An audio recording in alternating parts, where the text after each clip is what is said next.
Bonjour la famille, bonjour frères et sœurs dans le Seigneur et bienvenue dans ce nouveau numéro de Jésus est fameux. Nous sommes très reconnaissants au Seigneur pour la grâce qu'il nous fait que de nous retrouver encore une nouvelle fois pour partager sa parole. Et cette fois-ci, nous voulons parler de toutes choses concourent au bien de ceux qui aiment Dieu. Toutes choses concourent au bien de ceux qui aiment Dieu.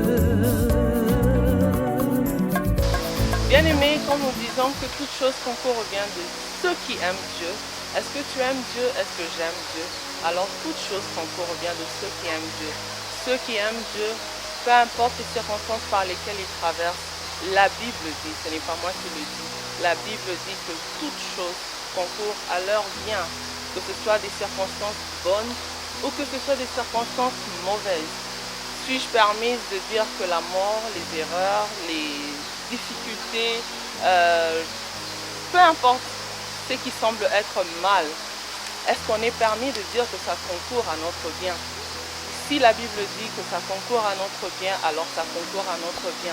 Parce que même quand nous allons dans la Bible, dans le livre de la Genèse, au chapitre 50, le 20e verset, Joseph dit, « Vous avez médité de me faire le mal, Dieu l'a changé en bien, pour accomplir ce qui arrive aujourd'hui. » Et qu'est-ce qui était arrivé à Joseph? Il a sauvé la vie à un peuple nombreux. Et quand nous retournons un peu au chapitre 45, toujours de la Genèse, le verset 5, Joseph dit à ses frères, après qu'il l'ait retrouvé, alors que le Seigneur l'a fait passer par des circonstances mauvaises, méchantes, ou appelons-les comme nous le voulons, puisque c'est des choses mauvaises, mais qui ont concouru à ce que Joseph atteigne la royauté. Il est devenu le chef de la maison de Pharaon. Après qu'il ait été vendu par ses frères, il a été en prison, mais voyons, de la vente par ses frères, il est allé en prison et il a atteint la royauté. Et maintenant, ne vous affligez pas et ne soyez pas fâchés de m'avoir vendu pour être conduit ici, car c'est pour vous sauver la vie que Dieu m'a envoyé devant vous. Bien-aimé, Joseph a dit, Dieu a changé en bien le mal que ses frères ont voulu lui faire. Bien-aimé, le mal paraît mal, mais au fait, à la fin, le mal que nous subissons, les circonstances malheureuses ou les mauvaises circonstances de manière générale, finissent par nous rendre plus forts. Ça finit par nous rendre plus sages. Pour accomplir ce qui arrive aujourd'hui, sauver la vie à un peuple nombreux. Bien aimé, pour la petite histoire, Joseph a été vendu par ses frères, il n'avait que 17 ans. Et tout le parcours, et la Bible nous dit, qu'il s'est présenté au devant de Pharaon, il avait 30 ans. Bien aimé, si tu as compté les années, c'était des circonstances malheureuses qui se sont enchaînées pour enfin amener Joseph à la royauté. Joseph dit, ce n'est pas vous, mais c'est Dieu. Maintenant, ne vous affligez pas et ne soyez pas fâchés de m'avoir vendu. Oh bien-aimé, quoi de plus malheureux que d'être vendu, trahi par ses propres frères, son propre sang. Quoi de plus difficile à accepter. Mais Dieu s'est choisi ce chemin-là pour amener Joseph à la royauté. Il était triste, il a eu mal au cœur. Mais quel était l'objectif que le Seigneur voulait atteindre dans la vie de Joseph? Et bizarrement, les mêmes personnes qui l'ont vendu sont les personnes pour lesquelles le Seigneur a emmené Joseph à la royauté. Bien-aimé, je voudrais t'exhorter aujourd'hui à changer ton attitude par rapport à ceux qui te font passer par la vallée de Baca, par rapport à Mara. Au fait, Mara n'est pas là pour t'enterrer ni pour te détruire, mais surtout Mara travaille à ce que tu deviennes plus fort et que tu atteignes la royauté comme Joseph. Le chemin n'a jamais été facile, le processus n'a jamais été facile, mais quand nous regardons à la finalité, comme même à Jésus-Christ, la gloire qui lui a été réservée n'était en rien comparable aux circonstances que Jésus-Christ avait traversées, à la mort qu'il a endurée sur la croix. Joseph est allé en prison, après la prison, il a atteint la royauté. Il dit, maintenant ne vous affligez pas, ne soyez pas fâchés de m'avoir conduit ici, car c'est pour vous sauver la vie. Bien-aimé, tu traverses Mara, c'est peut-être pour sauver la vie à quelqu'un. Le chemin par lequel le Seigneur te fait passer, c'est le chemin de la peine, oui, mais il y a une gloire qui t'attend parce que la Bible dit que le Seigneur nous conduit de gloire en gloire. et nous ne pouvons que espérer voir la main de l'Éternel au bout du tunnel. Vendu à 17 ans, il s'est retrouvé devant Pharaon. Il était dans la trentaine. C'était des années de peine et des années de douleur. Chaque étape était importante pour aider Joseph à aller à l'étape suivante. Il ne pouvait pas rencontrer les chansons du roi pour lui expliquer les rêves s'il n'était pas en prison. Et s'il n'aurait pas parlé à les chansons du roi, il n'aurait pas atteint la royauté non plus. Chaque étape par laquelle nous traversons, le Seigneur a une mission à accomplir. Il a un plus. C'est comme quelqu'un qui nous équipe. Quand il est vendu, il a été équipé dans son caractère. Il a reçu une certaine force qu'il a gardée, son mental, son physique. Il est allé en prison. Le Seigneur a pris soin de lui. Même dans la prison, le Seigneur l'a fait prospérer. Et il a rencontré les chansons du roi, une occasion qu'il a saisie de montrer la grâce du Seigneur qui était en lui. Et il a atteint la royauté. Je voudrais t'exhorter aujourd'hui, mon frère, à changer ton attitude par rapport à ceux qui t'offensent, par rapport à ceux qui constituent pour toi une occasion de chute ou qui sont pour toi, en fait, qui font que tu te retrouves à Mara. Je voudrais t'exhorter à dire comme Jésus, oh, pardonne-nous nos offenses, comme nous pardonnons aussi, comme nous pardonnons aussi à ceux qui nous ont offensés.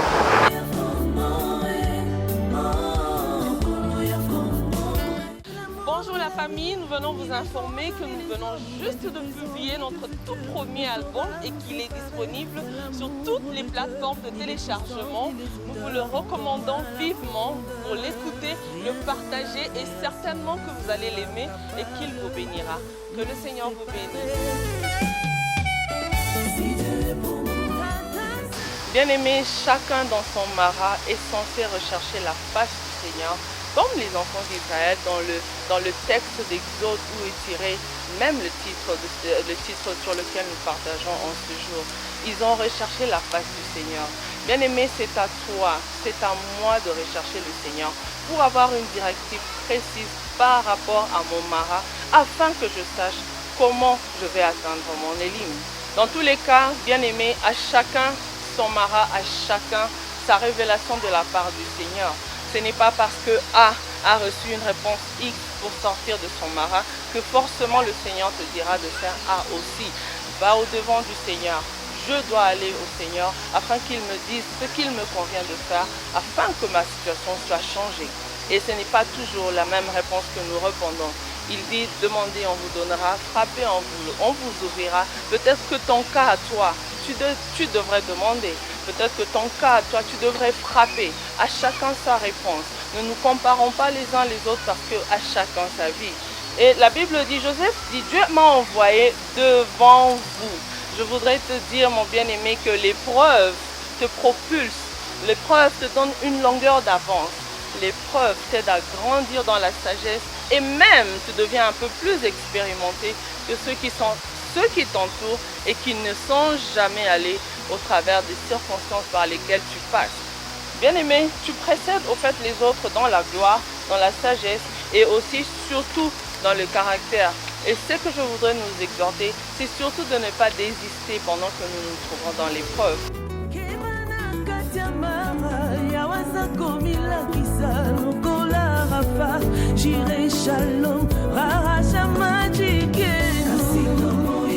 Dans le livre de Daniel au chapitre 2, du 21e au 23e verset, la Bible dit « C'est lui qui change les temps et les circonstances, qui renverse et qui établit les rois, qui donne la sagesse aux sages et la science à ceux qui ont de l'intelligence. Il révèle ce qui est profond et caché. Il connaît ce qui est dans les ténèbres et la lumière demeure avec lui. Dieu de mes pères, je te glorifie et je te loue de ce que tu m'as donné la sagesse et la force et de ce que tu m'as fait connaître ce que nous t'avons demandé, de ce que tu nous as révélé, le secret du roi.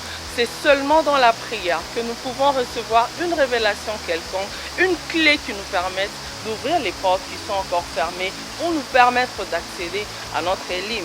Bien aimé, en fait, pendant que nous sommes à Mara, nous sommes dans une très bonne position afin que le Seigneur puisse se révéler dans nos vies. Est-ce un manquement? Est-ce une guérison dont tu as besoin? Une situation compliquée? Tu es en très bonne position pour voir la main du Seigneur parce que Ce que je voudrais encore te rappeler aujourd'hui, c'est que le Seigneur prend la forme de toutes les circonstances par lesquelles nous passons. Les maladies, il guérit, les circonstances, il les transforme, les cœurs, il les change. Il n'y a rien qui est impossible à notre Dieu. Il n'y a aucune situation qui peut rester inchangée devant la face de notre Dieu. Chaque fois que nous allons en prière, notre Dieu est un Dieu tout-puissant. Il est celui qui change et qui donne la réponse à toutes nos questions. Parce qu'on l'appelle « Je suis ». Il n'y a aucune circonstance devant laquelle il se retire. Il fait face et il a le triomphe et il se glorifie au travers de toutes les circonstances dans nos vies. Bien-aimés dans le Seigneur, nous disons que nous devons aller rechercher la face du Seigneur, mais il y a beaucoup de choses qui entrent en ligne de compte pendant que nous allons dans la prière. Nous ne devons pas seulement prier, mais nous devons prier conformément à la parole et à la volonté de Dieu. Selon qu'il est écrit dans 1 Jean 5, 14, nous avons auprès de lui cette assurance que si nous demandons quelque chose selon sa volonté, si nous demandons quelque chose selon sa volonté, il nous écoute. Bien-aimés, pour être entendus par Dieu, nous devons prier selon la volonté de Dieu. Et Michée 3, 4 nous dit que nous ne sommes pas souvent exaucés à cause de nos péchés. Nous allons lire rapidement. Alors ils crieront vers l'Éternel, mais il ne leur répondra pas. Il leur cachera sa face en ce temps-là, parce qu'ils ont fait de mauvaises actions. Bien-aimés, il nous convient avant d'aller dans la prière, nous rassurer que nous prions selon la parole du Seigneur, dans la volonté de l'Éternel. Nous rassurer aussi que nous n'avons pas fait des mauvaises choses qui peuvent constituer un blocage. Ésaïe 65 nous dit quelque chose de surprenant. Curieusement, dans sa souveraineté, Ésaïe 65 nous dit que Dieu se révèle même souvent à ceux qui ne l'ont pas cherché. Que dirons-nous du Seigneur? C'est pourquoi chacun de nous doit se lancer et aller dans la prière afin de savoir comment se situer par rapport à ce Dieu-là. En dépit de tout, prière, action, il y a la volonté souveraine de Dieu.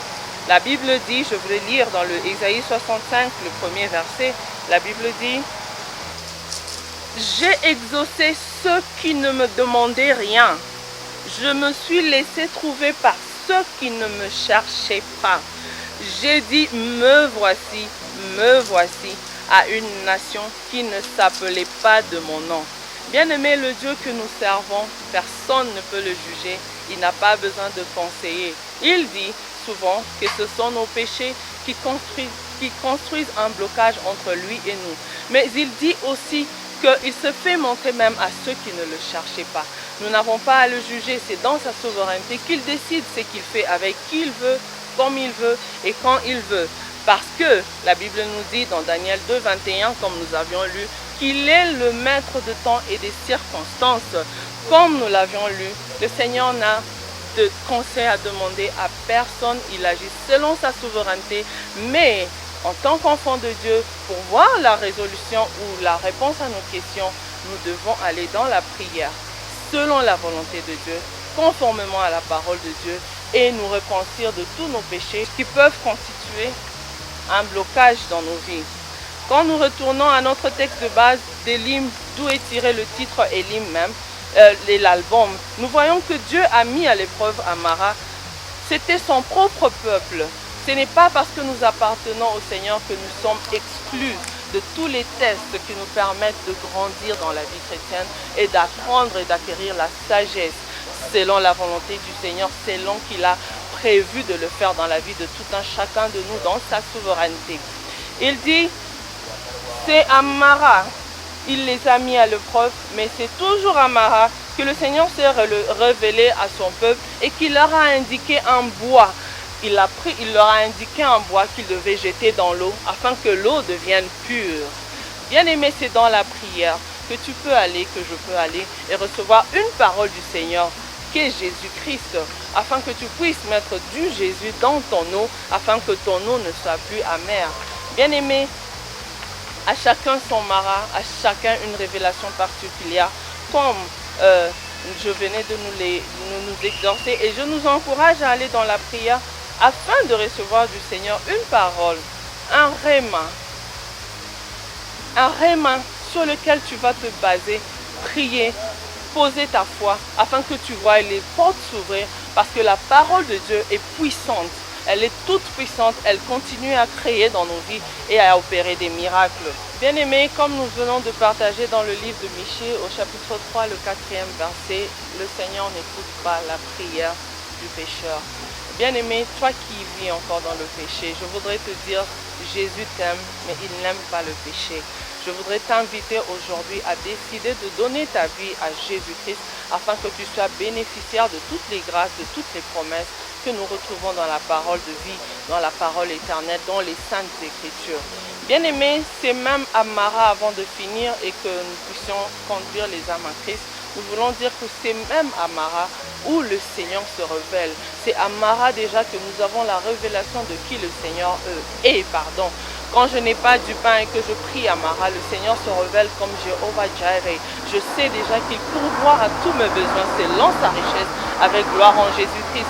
Quand je suis malade à Mara et que j'invoque le sang de Jésus-Christ, j'invoque le nom de Jésus-Christ pour ma guérison, le Seigneur se révèle. Et je sais déjà qu'il est Jéhovah Rapha. Peu importe les circonstances que je vais retrouver au-devant dans ma vie, je sais déjà que j'ai un Dieu qui pourvoit, qui guérit, qui combat. Il est tout ce dont j'ai besoin. Amara, deux choses se passent, bien-aimé. Où tu vas dans Élim, où tu sombres. Pour aller à Élim, il faut marcher conformément à la parole du Seigneur et faire confiance au Seigneur.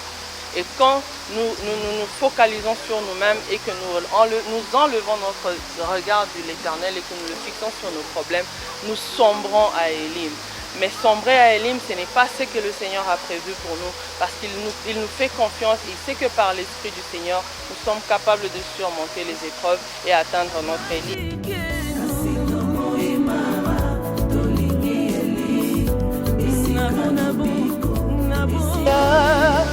On a chanté ce texte dans deux sens. Le premier sens, c'est celui-ci. Nous avons dit, en fait, généralement, nous n'aimons pas Mara. Nous refusons le processus, mais nous voulons le résultat. Bien aimés, nous ne pouvons pas attendre le résultat si nous ne passons pas par le processus. Dieu s'appelle Alpha et Oméga, mais en même temps, il s'appelle Shama. Si tu fais confiance à Alpha, tu devrais faire confiance à Shama qui t'accompagne, qui est le bon berger, qui nous conduit vers Oméga. Parce que le Dieu que nous servons est le Dieu qui connaît la fin dans le commencement. Si nous lui avons fait confiance au début et nous pensons qu'il nous conduit vers une bonne fin, faisons-lui aussi confiance. Lui, Raha, le bon berger qui nous conduit sur le chemin que lui-même connaît, parce qu'il nous conduit à bon port. Il nous dit, il connaît les projets qu'il a formés sur nous, projets de paix et non de malheur, afin de nous donner un avenir et de l'espérance. Souvent nous reconnaissons Oméga et Alpha, mais nous ignorons le Dieu qui nous conduit dans le processus. Bien aimé, le processus par lequel nous traversons, nous devons nous impliquer aussi, afin que nous devenions réellement le bon produit que le Seigneur veut préparer pour que Élim soit une réussite totale. La Bible nous exhorte à ne pas négliger les faibles commencements. Comme la Bible nous dit, si tu es fidèle dans les petites choses que Dieu a fait pour nous, il en fera aussi de plus grandes, nous dit la Bible. Jésus nous dit dans Matthieu 25, du 14e au 30e verset, nous lirons le 23e. Son maître lui dit, bon et fidèle serviteur, tu as été fidèle en peu de choses, je te donnerai beaucoup, entre dans la joie de ton maître. La Bible dit aussi dans Zacharie 4,10, car ceux qui méprisaient les jours de faible commencement se réjouiront en voyant le niveau dans la main de Zorobabel. À toi qui nous suis, bien-aimé, et qui ne connais pas Jésus-Christ, je voudrais te conduire dans cette prière, si tu peux prier avec moi. Seigneur Jésus, j'ai entendu parler de toi. Je sais que tu m'aimes tel que je suis. Je te prie de me pardonner mes péchés. Lave-moi, je te prie, dans le sang de Jésus-Christ. Purifie-moi de toute impureté, lave-moi de tout péché. Je suis pardonné, je suis aimé, j'appartiens à la famille de Dieu. Bienvenue dans la famille de Dieu. Oui, juste cette simple prière fait de toi un enfant de Dieu. Bien-aimé, maintenant que tu as reçu Jésus, cherche-toi une église vivante qui prêche la parole du Seigneur, qui lit la Bible afin que tu puisses grandir dans la connaissance de ce Jésus-Christ qui est, qui était et qui vient. Merci d'avoir accordé votre temps pour suivre ce nouveau numéro. Le rendez-vous est pris à très prochainement. Que le Seigneur vous bénisse.